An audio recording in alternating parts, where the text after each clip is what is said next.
समर्पण career institute की online Hindi class में आप सभी का स्वागत है। हमने पिछली क्लास में बातें की थी कि व्यंजन हिंदी में कुल व्यंजन कितने होते हैं तथा व्यंजन को अध्ययन की दृष्टि से कितने भागों में बांटा गया है। तो हमने बात की थी कि हिंदी में कुल व्यंजनों की संख्या 33 होती है तथा अध्ययन की दृष्टि से हमने व्यंजनों को 8 भागों में वर्गीकृत किया था। पहला था स्पर्शी, दूसरा स्पर्श संघर्षी, तीसरा था संघर्षी, चौथा संघर्षहीन, पांचवा नासकीय, छठवां था ताड़न जात या उत्क्षिप्त, तो अगला था उत्क्षिप्त और उसके बाद में पार्श्विक। इस आधार पर हमने व्यंजनों का वर्गीकरण किया था।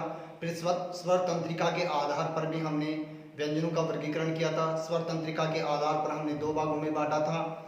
एक था कंपन के आधार पर, दूसरा था प्राणत्व के आधार पर। कंपन के आधार पर भी हमने व्यंजनों को 2 भागों में वर्गीकृत किया था।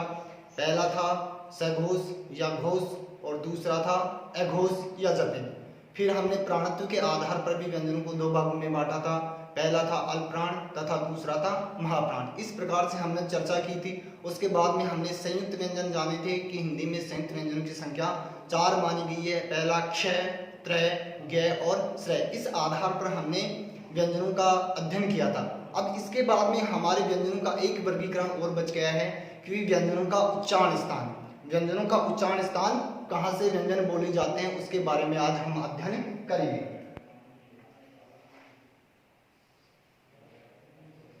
व्यंजनों का उच्चारण स्थान, उच्चारण स्थान।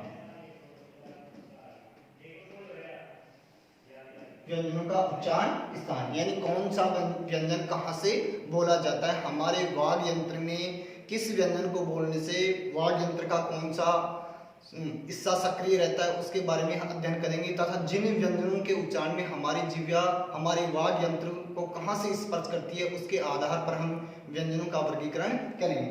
देखिए, हमारे व्यंजनों को 5 वर्गों में बांटा गया था जो हमने पूर्व क्लासों में जान लिया था कि कै वर्ग है। कै वर्ग में आ जाएगा कै, ख, ग, ङ। इसका उच्चारण स्थान है कि कै वर्ग बोला जाता है कंठे से, यानी कंठे कह दो या कोमल तालव्य कह दो, कोमल तालव्य।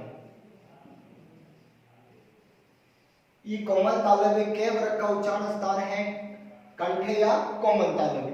देखिए, कै का उच्चारण कर रहे हैं हम कै, ख, ग, ङ, यानी हमारा जो ये कंठ है वो इस व्यंजन को यानी इस कै वर्ग के उच्चारण में सक्रिय हो रहा है। इस आधार पर हमने कै वर्ग को कंठे कहा है। तो कै वर्ग का उच्चारण स्थान हो गया कंठे। इसके बाद में आएगा चै वर्ग।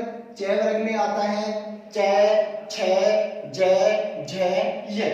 इसका उच्चारण स्थान है, देखिए चै। चै कहां से बोल रहे हैं? चै। तो हमारी जिह्वा हमारे तालु को आकर स्पर्श कर रही है, इस वजह से चै वर्ग का उच्चारण स्थान हो जाएगा तालव्य।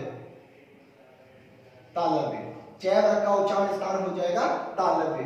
इसके बाद में हमारा आता है टै वर्ग। टै वर्ग का उच्चारण स्थान हो गया, देखो टै बोलकर देखिए टै, ठै, डै, डै, ण। तो जब हमारी टै वर्ग का उच्चारण कर रहे हैं तो हमारी जिह्वा मूर्धा को स्पर्श कर रही है। देखो, मूर्धा उसे कहते हैं कि हमारे वाग यंत्र में मुख में एक गड्ढा सा है, जिह्वा वहां से स्पर्श करते हुए आ रही है। इस आधार पर टै वर्ग का उच्चारण स्थान हो गया हमारा मूर्धा, मूर्धन्य या मूर्धा। अगला हमारा तै वर्ग। तै वर्ग का उच्चारण स्थान हो जाएगा इसमें तै, थे, दै, धै, न। यानी तै बोल रहे तो देखो हमारी जिह्वा है जो दांतों को स्पर्श कर रही है। इस आधार पर यानी तै वर्ग के उच्चारण स्थान में तै वर्ग का जब उच्चारण कर रहे हैं तो हमारी जिह्वा दांतों को स्पर्श कर रही है। इस आधार पर हम कह सकते हैं कि तै वर्ग का उच्चारण स्थान दंते हो गया, दंते। यानी तै, थे, दै, धै, न, यानी हमारी जिह्वा हमारे दांतों को स्पर्श कर रही है। अब बच गया अपना एक वर्ग है पै वर्ग। पै वर्ग यानी पे वर्ग का उच्चारण स्थान की बात करें हम जब बोल रहे हैं पे, फे, बे, भे, मैं, तो इस आधार पर इस पे वर्ग का उच्चारण कर रहे हैं तो हमारे होठ सर्वाधिक सक्रिय हो रहे हैं। अगर हमारे होठों को काट दिया जाए तो हम पे वर्ग का उच्चारण ठीक प्रकार से नहीं कर पाएंगे। मैं तो यही कहूंगा कि उच्चारण नहीं हो पाएगा। तो इस आधार पर पे वर्ग हो गया ओस्टे, ओस्टे या होठ। ये पे वर्ग का उच्चारण स्थान हो गया। यानी हमारे 5 वर्ग है, एक के वर्ग, चे वर्ग, टे वर्ग, ते वर्ग तथा पे वर्ग। ये इन 5 वर्गों का उच्चारण स्थान तो हमने जान लिया। अब हमारे पास बच गई ये, जो ये है, ये का उच्चारण स्थान है तालव्य, ये का उच्चारण स्थान है तालव्य। ये बोल रहे हैं तो हमारी जिह्वा तालु को स्पर्श कर रही है। इस आधार पर यह हो गया तालव्य। रे, रे का उच्चारण कर रहे हैं, रे, रे, रे का उच्चारण कर रहे हैं तो रे हमारे मूर्धा से बोला जाता है या मूर्धन्य, मूर्धन्य कह दो या मूर्धा कह दो।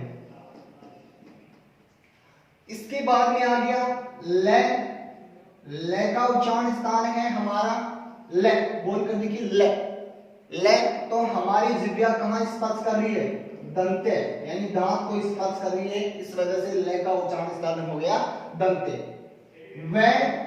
वे बोलकर देखिए वे, वे का उच्चारण करें तो हमारे होठ सक्रिय हो रहे हैं तो इस आधार पर वे का हो गया ओस्टे, वे का उच्चारण स्थान हो गया ओस्टे। अब बच गए हमारे पास से का उच्चारण स्थान हो जाएगा से बोलकर देखिए कहां से बोल रहा है, से, तालव्य से, यानी तालव्य, से का उच्चारण स्थान हो जाएगा तालव्य। अगला बच गया से, इस से का उच्चारण स्थान हो जाएगा हमारे से, यानी से हमारी जिह्वा मूर्धा के को स्पर्श करते हुए आ रही है तो इसका हो जाएगा मूर्धन्य, मूर्धन्य या मूर्धा। से का उच्चारण स्थान, से बोल रहे हैं से का उच्चारण स्थान हो जाएगा दंते, यानी इस से को उच्चारण करने में हमारे जिह्वा दांतों को स्पर्श कर रही है। इस आधार पर इसे दंते कहा जाता है। ये हमारे सभी व्यंजनों का वर्गीकरण हमने कर दिया, ये, रे, ले, वे, से। अब बच गया हमारे पास है का उच्चारण स्थान हो जाएगा कंठे, कंठे कह दो, काकल्य कह दो, अली जिह्वा कह दो, अली जिह्वा कह दो।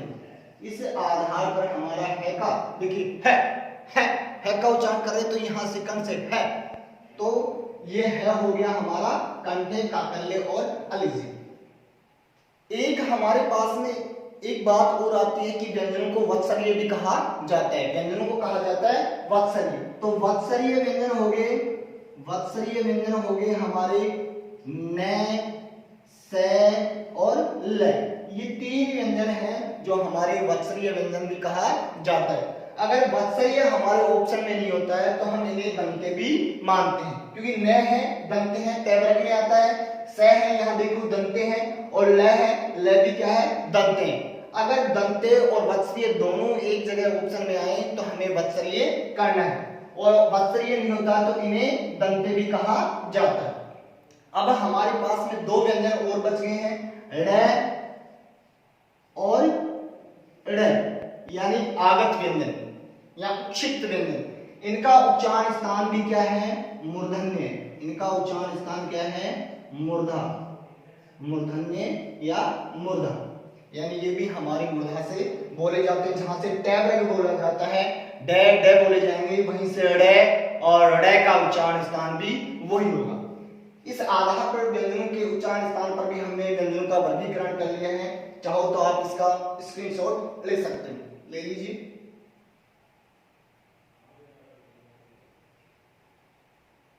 ठीक है, अब हमारे पास में नासिकीय ध्वनियां हैं। नासिकीय ध्वनियां 3 प्रकार की होती हैं, उसके बारे में हम चर्चा करेंगे कि नासिकीय ध्वनियां हमारी 3 प्रकार की मानी गई है। वो कौन कौन से हैं उसके बारे में हम चर्चा करेंगे कि नासिकीय ध्वनियां 3 कौन कौन सी हैं। नासकीय ध्वनियां। ये नासकीय ध्वनियां कौन कौन सी नासकीय ध्वनियां मानी गई?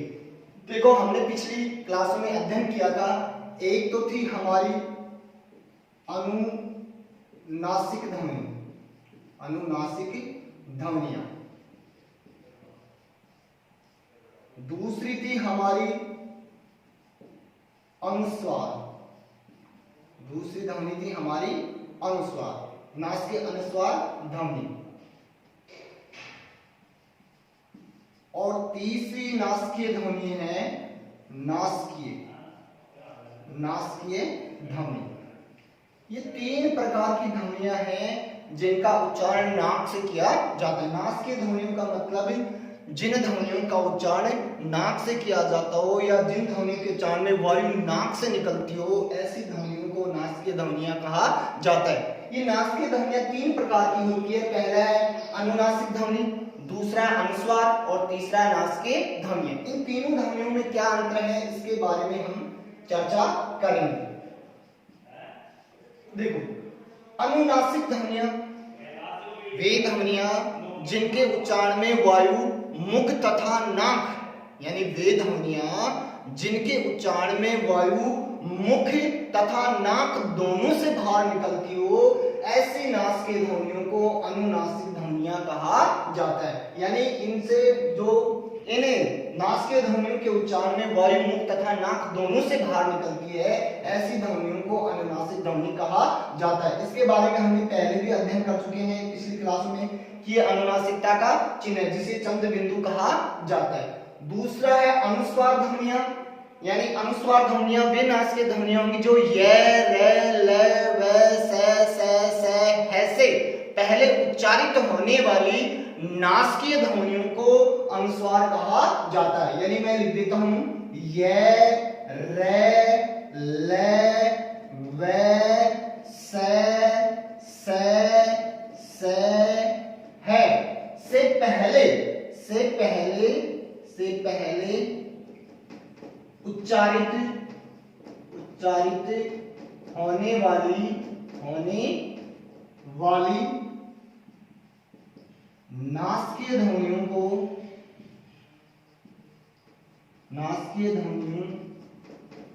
नासकीय ध्वनियों को अनुस्वार कहा जाता है, अनुस्वार कहा जाता है। यानी वे नासकीय ध्वनियां जो य, र, ल, व, स, है से पहले उच्चारित होने वाली नासकीय ध्वनियों को अनुस्वार कहा जाता है। अगली है हमारी नासकीय ध्वनियां, यानी जिन व्यंजनों के उच्चारण में वायु मुख से बाहर ना निकलकर नाक से ही बाहर निकलती हो, ऐसी ध्वनियों को नासकीय ध्वनि कहा जाता है। इसमें क्या होता है कि पूरी ध्वनि नाक से ही बाहर नहीं निकलती है, लेकिन जितनी भी वायु होती है उसमें ज्यादातर अत्यधिक वायु नाक से निकलती है तथा बहुत ही कम वायु मुख से निकलती है। इस आधार पर इन्हें नासकीय ध्वनियां कहा गया। अब नासकीय ध्वनियां जो हमारे पंचम वर्ण हैं न,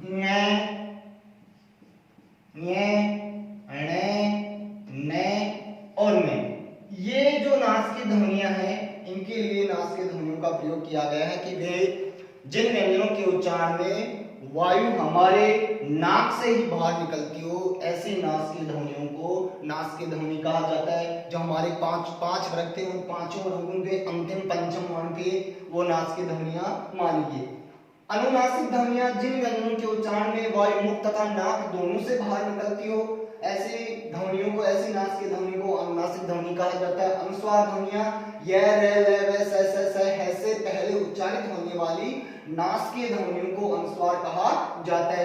फिर नासकीय ध्वनियों के बारे में हमने चर्चा करी। अब इनमें अंतर कैसे करेंगे, इन ध्वनियों में हम अंतर कैसे करेंगे कि अगर कोई हमारे सामने शब्द आ जाए तो हम कैसे पहचानेंगे कि ये अनुनासिक ध्वनियां हैं, इसमें अनुस्वार है और इसमें नासकीय ध्वनियां हैं। इसके बारे में हम चर्चा करेंगे। देखिए ये शब्द है आंख, ये क्या है हमारे पास में आंख। अब इसका उच्चारण करें आंख, तो इसमें आंख का उच्चारण करते तो इसमें वायु है मुख तथा नाक दोनों से बाहर निकल रही है, तो आंख। और यहां देखो हस, यहाँ है हस, हस है। इसी आधार पर मैं इस अनुस्वार ध्वनियों का प्रयोग करूं, देखो संसार, संसार, संसार का प्रयोग करें तो ये देखो इस से पहले क्यों, इस से के ऊपर ये अनुनासिकता का चिन्ह लगा हुआ है, अनुस्वार का चिन्ह लगा हुआ है, और ये इससे इस अनुस्वार के बाद में ये क्या है, स है। तो यहाँ क्या लिख रखा हमने, ये रे ले वे से ऐसे पहले उच्चारित होने वाली नासिकीय ध्वनि को क्या कहेंगे, अनुस्वार कहेंगे।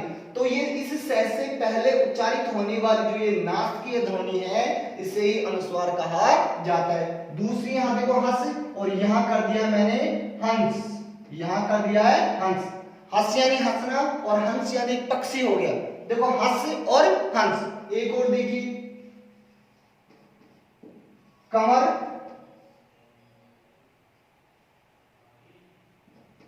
और संसद, कमर और संसद। एक और ले लो संहार, संहार। अब हमारे पास में देखो इसमें सबसे पहले देखिए यहाँ से है, यहाँ पर भी से है, यहाँ पर भी से है, यहाँ है, यहाँ पर भी है। एक और ले लो संयम, संयम यानी ये से पहले नास, जो ये से पहले नास की ध्वनि होगी वो क्या कहलाएगी, अनुस्वार कहलाएगी। अब इनमें क्या होता है, देखो हम लिखते हैं कंपन, कंपन। यहां पर भी हमने अनुस्वार का प्रयोग कर दिया, यहां पर भी हमने लिपि की दृष्टि से अनुस्वार का प्रयोग कर दिया है, लेकिन ये वास्तविकता में अनुस्वार ध्वनि नहीं, क्योंकि ये अनुस्वार ध्वनि इस वजह से नहीं है, ये पे वर्ग है, इसका पंचम वर्ण माना गया है। ये जो हमने अनुस्वार लगाया है ये पे वर्ग का पंचम वर्ण है, क्योंकि अगर हम इसे अनुस्वार मानेंगे, इसको अनुस्वार मानेंगे तो इससे पहले हमारा जो व्यंजन होना चाहिए था इनमें से होना चाहिए था ये रे ले वे से है में से कोई व्यंजन होना चाहिए था, लेकिन इनमें से कोई भी व्यंजन नहीं है। तो ये हमारी पंचम ध्वनि है। देखो इसको हम खोल कर लिखेंगे तो ऐसे लिखते हैं कै, और ये मैं है, और ये पे, और ये ने, कंपन। दूसरे आधार पर हम कहें गंगा, गंगा शब्द है। अब यहाँ देखो गे के ऊपर हमने अनुस्वार लगाया है, अनुस्वार लगाया है, तो इसका मतलब ये अनुस्वार ध्वनिया नहीं है, ये नासिकीय ध्वनिया, क्योंकि जो ये अनुस्वार का चिन्ह लगा हुआ है ये गे है, और गे वर्ग का पंचम वर्ण होगा। गे किसमें आता है, कै वर्ग में, और तो कै वर्ग का पंचम वर्ण कौन सा है, ने। तो इस आधार पर हम इसे लिख देंगे गंगा, गंगा। दूसरे आधार पर लिखते हैं खंड, इस खंड को भी हमने लिखा है, तो खंड को कैसे लिख देंगे, खंड। हमने लिखा दंड, और दंड यहां पर भी अनुस्वार का हमने प्रयोग कर दिया, लेकिन ये अनुस्वार ध्वनि नहीं है क्योंकि ये पंचम ध्वनियां है, तो यहां कर देंगे हम दंड। तो हम तीनों में हमने अंतर देखा है कि अनुनासिक ध्वनियां कौन सी होती हैं, अनुस्वार ध्वनियां कौन सी होती हैं, तथा नासिकीय ध्वनियां जो पंचम वर्ण है वो कहां पर प्रयोग हो रहे हैं। तो हम इन तीनों में अंतर कर सकते हैं कि कौन सी अनुनासिक ध्वनि है, कौन सी अनुस्वार ध्वनि है, और कौन सी नासिकीय ध्वनि है। यहां तक हमारी चर्चा हो गई थी। आज हमारे व्यंजन कंप्लीट हो गए हैं। मैंने तुम्हें पहली क्लास में जैसे कहा था कि जो भी विवादित प्रश्न होंगे उन्हें हम व्यंजनों का अध्ययन, जैसे ही हम व्यंजनों का अध्ययन करेंगे और जो हमारी अंतिम क्लास होगी व्यंजनों से संबंधित उसके बारे में हम चर्चा करेंगे। जो भी हमारे विवादित प्रश्न है उसके बारे में एक बार चर्चा और कर लेते हैं। देखिए हमारे विवादित प्रश्न कौन कौन से थे। दो जगह विवाद थे हमारे यहाँ पर कि व्यंजनों की संख्या कितनी मानी गई है हिंदी में, और हिंदी वर्णमाला में कुल वर्णों की संख्या कितनी मानी गई है, तथा स्पर्शी व्यंजन कितने। देखिए इसमें हमारे था कि हिंदी में कुल वर्णों की संख्या कितनी मानी गई है, कुल वर्ण कितने माने गए हैं। तो हमारे कुल वर्ण 44 ही माने गए हैं। कुल वर्णों की संख्या कितनी है हिंदी में, कुल वर्णों की संख्या 44 ही मानी गई है। अनेक व्याकरणाचार्य में अलग अलग मतभेद है, कोई कहता है 48, कोई 52 बताता है, और कोई 56 बताता है। ये अलग अलग मतभेद रहे हमारे व्याकरणाचार्य में। लेकिन अगर हमारे सामने प्रश्न आए कि हिंदी में कुल वर्णों की संख्या कितनी है, तो हमारा उत्तर होना होगा 44। हिंदी में कुल वर्णों की संख्या 44 है। मैं लिख देता हूं हिंदी में कुल वर्णों की संख्या, कुल वर्णों की संख्या, वर्णों की संख्या संख्या 44 है। हिंदी में कुल वर्णों की संख्या कितनी है? 44 है। दूसरे आधार पर हमारा प्रश्न बनता कि हिंदी वर्णमाला में कुल वर्णों की संख्या कितनी है। ये बहुत ही विवाद का विषय रहा है। तो इसमें भी अगर हम कहें कि हिंदी वर्णमाला में कुल वर्णों की संख्या कितनी है, मैंने पिछली क्लास में बताया था आपको 48, फिर 52, 56, इस आधार पर हम कहेंगे कि हिंदी वर्णमाला में अगर ये प्रश्न आता है कि हिंदी वर्णमाला में कुल वर्णों की संख्या कितनी है वर्णमाला में, तो हम 56 कर देंगे, उसका उत्तर कर देंगे 56। अब हमारे सामने स्पर्शी व्यंजन की बात हो रही थी कि स्पर्शी व्यंजन कितने हैं। मैंने पिछली क्लास में आपको बताया था कि स्पर्शी व्यंजनों की संख्या 25 मानी गई है। स्पर्शी व्यंजन की संख्या कितनी मानी गई है? 25 है। कैसे लेकर से मैं तक जितने भी व्यंजन हैं वो सब क्या माने गए हैं? स्पर्शी व्यंजन है। लेकिन हमारी एनसीईआरटी की बुक में जो व्याकरण चलती है उसमें स्पर्शी व्यंजनों की संख्या 16 ही मानी गई है। उसमें मूल कारण क्या है कि उन्होंने इस वजह से कर दिया है कि हमारे जो 5 वर्ग थे, कैवर्ग, चैवर्ग, टैवर्ग, तैवर्ग और पैवर्ग, उनका पंचम वर्ण जो था, पंचम वर्ण है वो उन्होंने नहीं माना है। जैसे ये न, ये, ने और मैं, इनको स्पर्श व्यंजन नहीं मान रहे। तो और एक चैवर्ग, चैवर्ग था हमारा, इसको स्पर्शी व्यंजन नहीं माना क्योंकि चैवर्ग क्या था? स्पर्श संघर्षी। मैंने लिखा था आपको स्पर्श संघर्षी, स्पर्श संघर्षी लिखा था। तो इस आधार पर 5, 4 तो ये व्यंजन निकल गए और 5 ये निकल गए, 4 5 कितने हो गए? 9। 9 25 में से 9 निकाल देंगे तो बच गए हमारे पास कितने हैं? 16।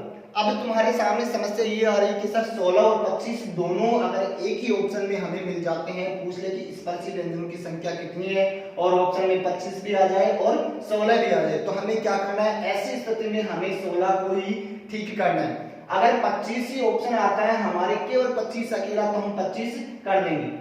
तो ये हमारे विवाद के 2 प्रश्न थे जो हमने यहाँ इसका भी हल कर लिया।